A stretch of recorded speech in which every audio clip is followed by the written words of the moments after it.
Welcome to the weekly MindSweep number 237. What's on my mind? Tending. The garden was never meant to be tended alone. We bloom in community. One new awareness, three immediate results.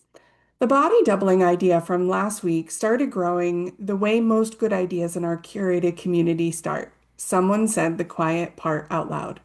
I can't make myself do this alone. And instead of one person disappearing into a task by themselves, a group decided to disappear into their tasks together for Tasky Tuesday. The next day, I watched the feedback roll in like the delicious taste of sweet and salty kettle corn popcorn. I got the invoice sent. I got the doctor's appointment scheduled. I got it done. And it wasn't because anyone tended to the work for anyone else, but because someone else was simply there.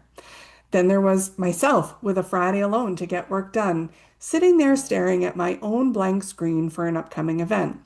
I knew exactly what was happening. The monkeys in my brain telling me to sit and drink coffee and enjoy the morning in silence instead of facing my own creativity. I know the delay wasn't about the tasks because it never is, but knowing alone doesn't make the blank page any less blank. So I gathered for an hour with a client, our cameras on, mostly quiet, only occasionally checking in with each other. By the end of the hour, I had sent my email, and the shame that had been sitting on my shoulders the whole time just left. Not because I told myself not to feel it, but because I wasn't carrying it alone anymore. And our community bore witness and celebrated Melissa Dorsky Designs as she nurtured and delivered her new branding and logo.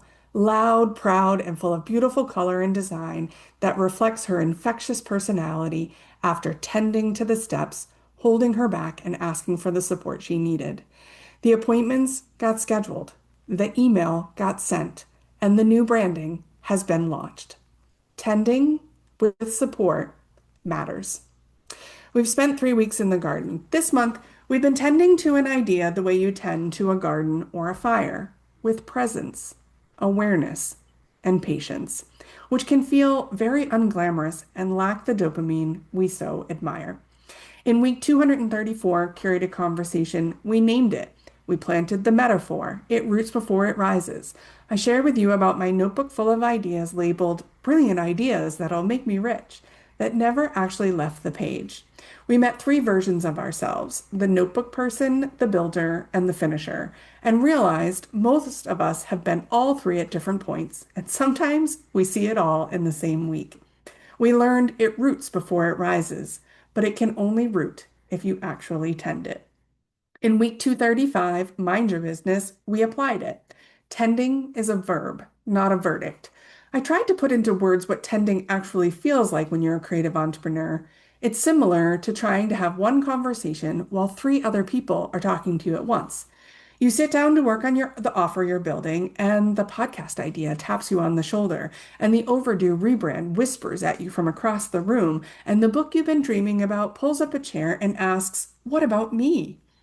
One member described it as skiing backwards, the experience of having real momentum and absolutely no visibility on where you're headed. We don't freeze when that pull gets loud. We get busy. Yes, it is absolutely time to reorganize the Google Drive and tweak the same Canva template again. We often mistake busyness that looks like productivity for quietly keeping the thing that actually needs tending off the list entirely. The shift was an offer for a new inner voice, trading unfinished, a verdict that ends the story, for tending, a verb that keeps you in it.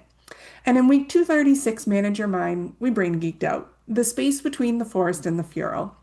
Together, we name the gap between the vividly imagined finished idea and the blank first page.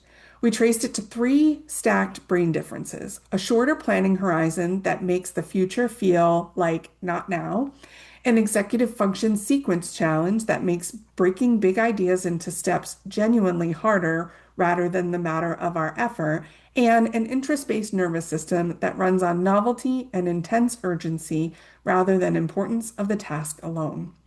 Even when we care deeply about what we intend to tend, the boring middle steps can stall out. Together, we unpack the benefits of having another brain in the room, and we were invited to borrow sequencing and urgency. And that body doubling turns that Sunday into now. And now, in week 237 for What's on My Mind, let's recap what we've actually learned, what I've witnessed watching each other tend and avoid tending all month long. So, here are 10 things I'm carrying forward. We now have new awareness, not conclusions. There's no perfect 5-step plan, just what surfaced out loud in our curated conversation room that's worth carrying us forward. Here are 10 new awarenesses I'm taking with me to keep practicing, and I hope you do too. Number one, overgiving is tending someone else's garden while yours is quietly growing wild. On the surface, it looks generous. In reality, it's often extremely generous to give away your time, energy, and attention. And it's also, sometimes, a very well dressed way of avoiding your own neglected patch. Number two, the novelty seeking brain will find you a very useful side quest. 3 hours evaporate into font research, and you hand your client something she never asked for, confused instead of delighted. Side quests feel so good for our curious brains, but can often keep us from the real tending that is needed. Number three, the ADHD tax is real. The energy cost of making one phone call can be disproportionate to the call itself. This gap is not a character flaw, it's neuroscience, and awareness is the first step. Number four, we can't choose what we don't notice. Half the work of tending is simply noticing where the wild growth is happening. Number five, I need 7 hours, and what's the next tiny step? Are two different brains talking. One brain is waiting for a clear 7 hour block to execute that rarely, okay, never comes. The other just needs the next 5 minutes.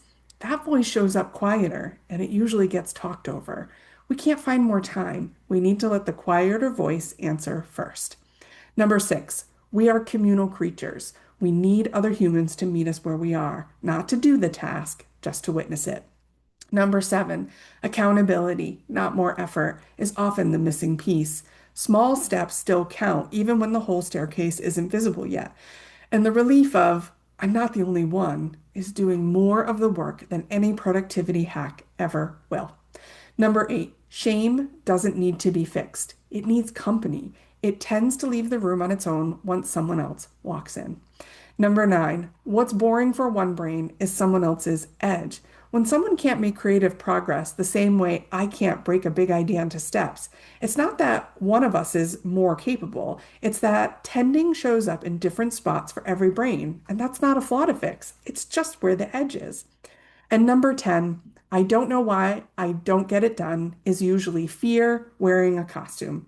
It's not laziness or a discipline problem. This is fear just showing up unnamed, and naming it is the first real step towards tending. It has to come before the to-do list and before the plan. None of these things I've mastered, they're just things I finally have words for. And having the words is its own kind of tending. The isolation was baked in. Creative and neurodivergent entrepreneurs are often building alone by design. We don't have coworkers or managers checking in with us. Ew, managers.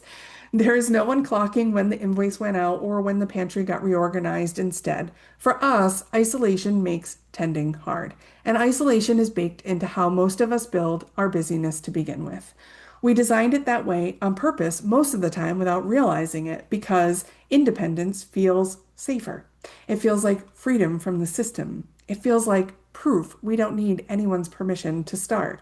A similar structure that keeps us from someone else's timeline also quietly removes the one thing tending actually needs, another person close enough to notice. Our brain doesn't distinguish between I'm avoiding this because I'm scared and I'm avoiding this because I found something more interesting to do. It just knows it found relief from uncertainty. The relief is real, and we've learned it's just pointed at the wrong garden to tend. Willpower didn't change the email or the body doubling hour. It wasn't a better system. It was another human present in the room or over a screen while the tending happened. For creative entrepreneurs, this is crucial awareness because our work is so often invisible until it's finished. No one sees the roots. No one sees the watering. No one sees the tending. They only see the bloom, which means we're tending completely alone unless we build community in on purpose. We were never meant to tend alone. We didn't leave the traditional working world because we couldn't handle it. We left because we're not supposed to work inside a system built for someone else's brain. We're meant to be outside in the garden, planting new seeds, new ideas, and exposing new opportunities. That's what we do. It's what we've always done. But being outside in the garden was never supposed to mean being out there alone. A group of us quietly working side by side, getting more done in an hour than any of us expected. Me, eyes glazed at a blank screen, watching my own shame lift the moment someone else sat with me in it. Melissa tending to the steps she'd been resisting, then launching her new branding loud and proud because she had the tending support she needed. None of us did it alone.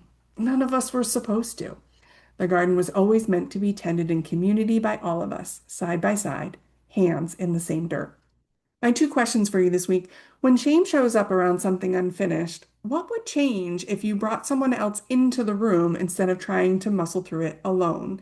And where in your business or life are you doing all of the things instead of asking the one question that would actually move you forward? You belong here. I can help. Are you ready to stop tending alone? I'd love to help you take that next step. You can book a free 30-minute consultation and we can talk about what's actually going on in your business right now. Or if you're ready to go deeper, you can book a MindSweep mapping session. It's where we sit down together and map out the whole picture, not just the task in front of you, but the roots underneath it. You can learn more about that at chickbookcreative.com. And I mentioned curated conversation. You don't have to do this alone. Every Monday at 8 a.m. Eastern Standard Time, Curated Conversation Evolution is a room full of creative entrepreneurial brains that get it, and a little built-in body doubling to go with them. It's where I don't know where to start gets said out loud and where the missing middle starts to become visible together. July is our month on tending. Your first month is free. Come find out what it feels like to be in a room where it's safe to say the thing out loud. Listen if you want, speak if you're ready, stay if it feels like home. Monday, 8 a.m. Eastern Standard Time, we start with coffee and belonging is included. You can learn about all of this and book a free consultation on my website, chickbookcreative.com.